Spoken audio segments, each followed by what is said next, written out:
Let's talk a little bit about what goes through your head as you kind of see what is playing out right now on this Memorial Day, where the state of our politics is, and especially when you look at how hard our nation's veterans have been hit as a result of it. Yeah, when we think about those 1,000 vets who died from COVID, it's important to note that we remember them as well today. We honor them as well.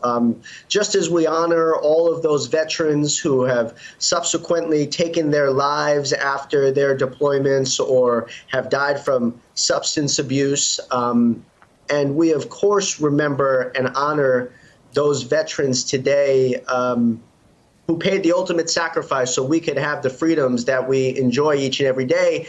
And while we honor those veterans,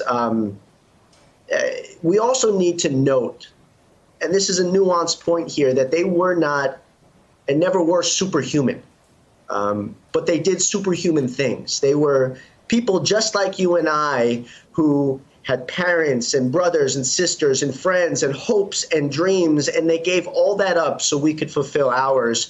And so while today is a moment for people to get some R&R, I think it's also a moment that we should renew a commitment to build a society and build a country that honors that sacrifice. And I'm not sure if that's a point that's often made on a day like this. Yeah, very important point indeed. Congressman, let me ask you about the president, if I can, for a moment. He is set to visit Fort McHenry in Baltimore today, even though the mayor of Baltimore discouraged the visit. What do you think about that decision?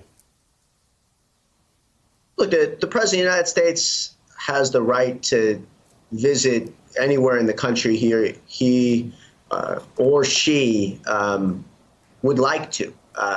So I don't think that is something that should be politicized in any sense of the word, especially on a day like this. And that's really all I have to say about that. I know that you've also asked President Trump to invoke the Defense Production Act to provide businesses with PPE. Explain why you think this is important for reopening, and especially since you also, joined the National Guard with the coronavirus response. You have that first-person eyewitness account of what you actually saw. Yeah, look, we spend an awful lot of time saying that the president shouldn't be golfing or this or that. What I prefer to speak about is what the president should be doing. There's been such a conversation about the need for our businesses to open as quickly as possible. And I share that sense of urgency. Believe you me, I come from a long line of small business owners, and they're watching their life's work wither on the vine. But what is an act of government-sanctioned cruelty is to tell those businesses that they can open while at the same time not making the critical resources that they need to open very accessible. I'm talking about masks and gloves and hand sanitizer. And so it is, I believe, the responsibility of the White House and this administration to fully utilize the Defense Production Act to take over the production of these critical supplies and then push them down. We were talking about this months ago about hospitals and other healthcare institutions. It's time that we broaden that conversation to include businesses. This is not charity. What this is it's an investment and an economic multiplier that will allow our businesses to responsibly open up as quickly as possible. Opening up the economy is not a red light, green light thing. It is something that can proceed in stages, but we can't and shouldn't overly intellectualize it. We need to get the resources to these businesses, do so in a speedy fashion, and then also build up our healthcare institutions so that we are prepared for a second surge when and if it comes. Let me ask you about the place you work really quickly. You support the HEROES Act, saying it provides many fixes to the Paycheck Protection Program for small businesses. But we both know that it is very unlikely that it will pass the Senate as it is. In your mind, what next step does Congress need to take as this crisis continues? Well, look, the ball is certainly in the Senate's court.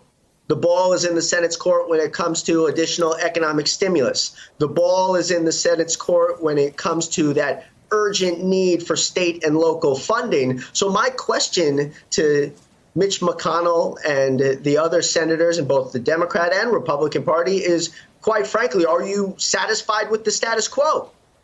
Or do you think it's okay that we have millions of new people on the unemployment line each and every day? Do you think it's okay that our small businesses are shuttering? Do you think it's okay that right now our states and cities are firing cops and firefighters and sanitation workers and so many other people who we have deemed essential workers and honored them as such? If you think that's okay, well, then I've got nothing else to say to you, because I sincerely doubt your humanity. But if you don't think it's okay, then what do you want to do?